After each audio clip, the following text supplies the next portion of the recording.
In 1975, the wealthy, secluded neighborhood of Belle Haven in Greenwich, Connecticut, was devastated by the brutal murder of a young girl. 15-year-old Martha Moxley was found bludgeoned to death in her own backyard, her body lying beneath a tree just steps from her home. The mystery that began that Halloween would haunt the community for decades, revealing layers of privilege, power, and secrecy. The burning question would linger: who killed Martha Moxley, and why would the truth remain hidden for so long? Martha Moxley was born on August 16, 1960, and by the time her family moved to the wealthy enclave of Belle Haven, she had grown into a lively, popular teenager. Known for her friendly nature and bright smile, Martha quickly made friends in her new town, where she attended Greenwich High School. Among her new circle were the Skakel brothers, 17-year-old Thomas and 15-year-old Michael, members of a prominent family with deep connections. Their father, Rushton Skakel, was the brother of Ethel Kennedy, widow of Senator Robert F. Kennedy, giving the Skakels significant social standing. Martha and her friends often gathered at the Skakel home, a chaotic but exciting place for neighborhood teens. 30th 1975, known as Mischief Night, Martha spent the evening with friends, participating in local pranks like toilet papering houses. She visited the Skakel home, where she was seen with Thomas and Michael. The last time anyone reported seeing her alive, she was with Thomas near his family's property. What happened after that remains unclear, but it would lead to a brutal and unsolved mystery. October 31st, panic had begun to set in at the Moxley home. When Martha didn't return by morning, her mother, Dorothy, began searching for her daughter, asking neighbors if anyone had seen her. Finally, in the late afternoon, Martha's body was discovered under a tree on her own property. She had been violently attacked, beaten with a golf club so severely that the club shattered. Investigators soon discovered that the murder weapon was a 6-iron from a set owned by the Skakel family. Detectives began interviewing people close to Martha, including Thomas and Michael Skakel.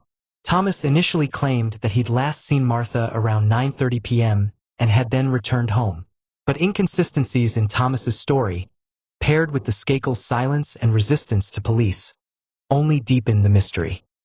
As the investigation proceeded, suspicion began to center on the Skakel brothers. The family's wealth, the proximity of their home to the crime scene, and the discovery of their golf club at the scene painted a troubling picture.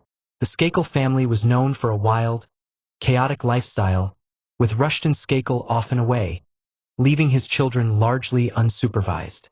Initially, Thomas, being the last known person to see Martha alive, was viewed with suspicion. His story of his last interactions with her seemed inconsistent. Michael, who was younger and not initially considered a suspect, claimed to have been at a cousin's house watching television around the time of the murder.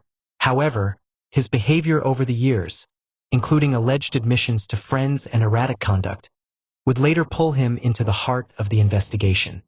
In the years following Martha's death, the case slowly went cold. Despite the initial leads and the suspicions around the Skakel family, the investigation stalled. The lack of direct evidence, coupled with the family's social status, left the case unresolved. Martha's family held on to hope for justice, but it seemed increasingly out of reach as years passed without any new developments. Then, in the 1990s, a resurgence of interest in the case brought hope. Renowned writer Dominic Dunn and former Los Angeles police detective Mark Fuhrman began investigating independently, determined to shed new light on Martha's murder. Dunn's novel A Season in Purgatory, inspired by the case, and Fuhrman's non-fiction book Murder in Greenwich, revived public attention, sparking outrage and demanding answers. In 1998, a Connecticut grand jury reopened the case, leading to significant new developments. In January 2000, Michael Skakel, now in his late 30s, was arrested for the murder of Martha Moxley. The prosecution's case relied heavily on witness statements from individuals who claimed Michael had made incriminating admissions over the years. Some classmates reported that Michael had spoken about killing Martha, hinting at jealousy and rage as possible motives. These statements, combined with his inconsistent alibis and circumstantial evidence, pointed to Michael as the prime suspect.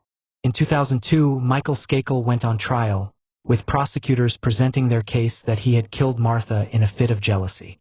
The defense, in turn, questioned the reliability of the witnesses, highlighting the lack of concrete physical evidence linking Michael to the crime.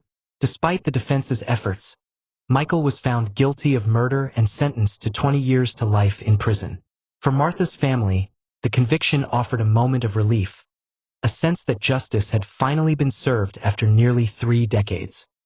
However, Michael's conviction did not bring an end to the case. Over the years, his legal team filed multiple appeals, arguing that his defense attorney had failed him in his original trial.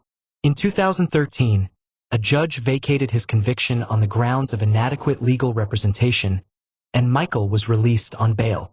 But the legal battles continued as the Connecticut Supreme Court reinstated his conviction in 2016, only to overturn it again in 2018, citing issues with the original trial. The back and forth left the case in limbo, with Michael maintaining his innocence and the Moxley family longing for closure. Today, the murder of Martha Moxley remains one of Connecticut's most infamous unsolved cases.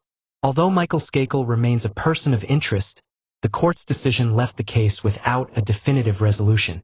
For the Moxley family, the decades-long quest for justice endures, even as they hold onto the hope that one day, the full truth will emerge. Lingering questions surround the night of Martha's murder, and for many, the case remains a symbol of the complex intersections between privilege, crime, and justice in America. The story of Martha Moxley's life and tragic death reflects the human cost of unresolved mysteries and legal battles. Today, Martha is remembered not only as a victim but as a beloved daughter, friend, and a young life with so much promise. Her case serves as a sobering reminder of the challenges faced in seeking justice when power and influence weigh heavily on the scales. Will the truth behind Martha Moxley's murder ever fully come to light?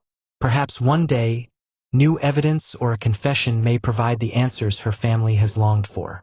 Until then, the memory of Martha Moxley lives on, and her story endures as one of the nation's most haunting and enduring unsolved mysteries.